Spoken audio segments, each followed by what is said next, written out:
여러분 안녕하십니까. 김어준도 당황했습니다. 김어준이 사실 저 좌파의 상황 노릇을 하고 있는데요. 좌파의 싱크테크 노릇을 하고 있는데요. 김어준이 당황했습니다. 왜 그러냐면 지금 윤석열 대통령이 지금 아웃되면 지들이 100% 정권을 잡는다, 정권을 먹는다. 아마 이렇게 생각했을 것 같은데 오히려 윤석열 대통령이 당하면 당할수록 지금 윤석열 대통령을 지지하는 지지율이 튀어오르고 있습니다. 용수철처럼 튀어오르고 있습니다. 지금 윤석열 대통령이 또 프레임을 굉장히 잘 또 설정하고 있습니다. 지금 국회의 초갑질 이런 것들을 얘기하고 말이죠. 오히려 대통령보다도 국회가 더 강하다. 대통령보다도 언론이 더 강하다. 지금 대통령보다도 이재명이 더 강하다는 거죠. 대통령보다도 김어준이 더 강하다는 거죠. 이렇게 얘기하면서 지금 초갑질이라는 말이 아주 키워드가 됐습니다. 자, 이렇게 되면서 이거 윤 대통령을 우리가 정말 구해줘야 되겠구나. 윤 대통령을 우리가 지금 도와줘야 되겠구나. 라고 하는 동정심 플러스 응원 플러스 그다음에 또 윤석열 대통령이 바른 사람이구나. 윤 대통령이 그동안 얼마나 어려웠을까. 이런 것들이 지금 막 튀어오르고 있습니다. 윤 대통령의 초갑질이라는 말. 이것이 이제 회자되고 있고요. 그러다 보니까 지금 20대, 30대에서는 말이죠. 윤버지라는 말이 생겨났습니다. 그러니까 윤 대통령 아버지라는 말이죠. 윤버지라는 말 이거 대단한 말입니다. 윤 대통령을 향한 우리 국민의 응원이 이와 같이 그냥 튀어오르고 있다는 겁니다. 윤 대통령 이제는 정치 지도자에서 정신적 지도자로 거듭나고 있습니다. 정치적 지도자. 지금까지는 대통령은 정치적 지도자죠. 그런데 정신적 지도자로 거듭나고 있다는 거죠. 누구의 2030의 정신적 지도자로. 그리고 또 자유우파의 정신적 지도자로. 사실상 말이죠. 그동안에 우리 자유우파에는 그럴듯한 정치적 지도자가 없었습니다. 그다음에 정치적으로뿐만 아니라 또 정신적으로도 그럴듯한 지도자가 없었습니다. 그냥 다 뭐라 그럴까요? 그때그때 당리당략에 따라서 또 사리사락에 따라서 좀 쫌팽이 정치를 하는 사람들 그런 사람들만 있었지 크게 보고 거시적 안목으로 나라의 미래를 위해서 이렇게 얘기하는 사람이 없었습니다.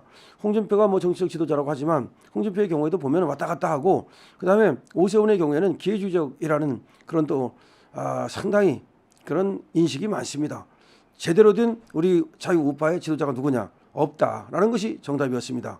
그런데 윤석열 대통령이 이제는 이 계엄 사태를 이유로 그 후로 이제는 정치적 지도자에서 정신적 지도자로 거듭나고 있다. 그것을 보여주는 것이 여론조사입니다. 여론조사에서 심지어 말이죠. 김어준이 꽃에서도 지금 국민의힘과 그리고 민주당이 지지율이 거의 붙었습니다. 오차범위 내로 붙었습니다. 그리고 국민의힘은 급등을 했고요. 그리고 민주당은 떨어지는 것이 확인되고 있습니다. 국민의힘 지지율이 스트레이트 뉴스하고 조원 CNI하고 한 여론조사에서는 국힘이 45.3인데 비해서 민주는 39.0밖에 안 됩니다. 이건 여론조사에서 그 오차범위 밖으로 지금 국민의힘이 튀어오르고 민주당은 가라앉은 겁니다. 엄청납니다. 그리고 중도층이 중요한데요. 중도층도 이제는 국민의힘 쪽으로 몰리고 있습니다. 그래서 중도층을 대상으로 한 조사에서도 국힘은 33.1, 민주는 39.8인데 아직 뭐 6% 정도 차이는 있습니다만은 중도층이 이제 국민의힘 쪽으로 오고 있다는 거예요.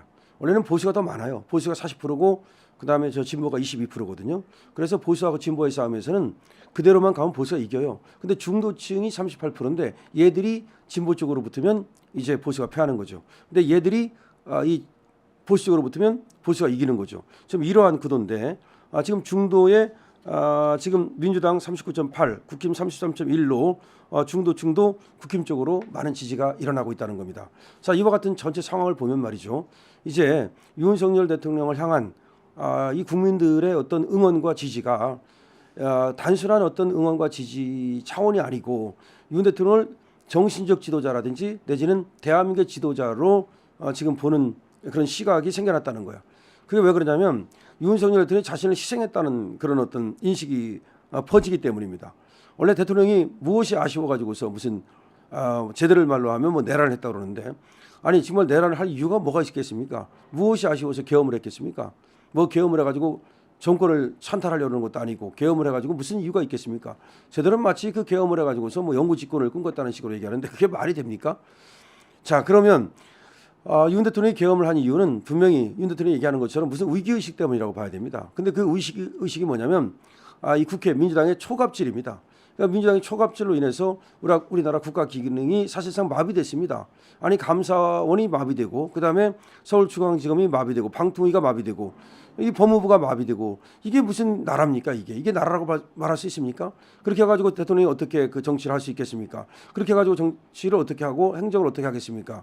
그런 상황에서 대통령이 얘기했듯이 절체절명의 위기감을 느낀 거죠. 이런 식으로 하다가는 대한민국이라고 하는 나라가 이제 가라앉겠구나. 이 반국가 세력 내지는 주권 침탈 세력으로부터 이 나라를 구하지 않으면 안 되겠구나라는 어떤 긴급한 그런 절체절명의 위기의식을 느꼈고 그것이 이제 계엄으로 나간 것인데 어떻게 보면 그것은 스스로의 위험을 부담한 것이라고 볼 수가 있죠.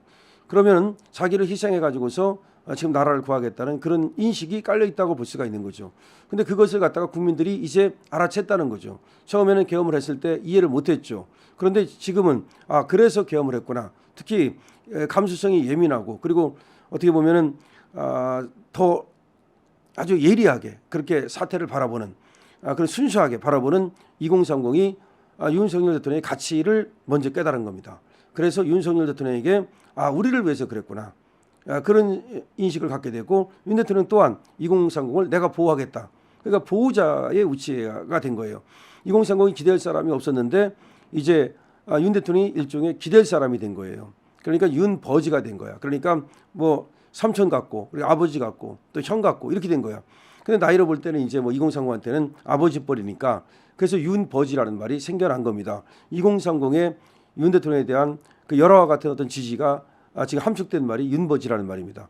근데 윤 대통령에 대한 지지가 이렇게 올라가면서 그 지지가 단순하게 그냥 윤 대통령이 뭐 좋다 싫다 그런 정도가 아니고 일종의 신념화되면서 윤 대통령을 갖다가 일종의 정신적 지도자로 이렇게 이제 정신적 지도자로 이렇게 옹립하면서 윤 대통령의 지지가 탄탄해지고 있는 거죠. 그리고 그것이 확산되고 있는 거죠.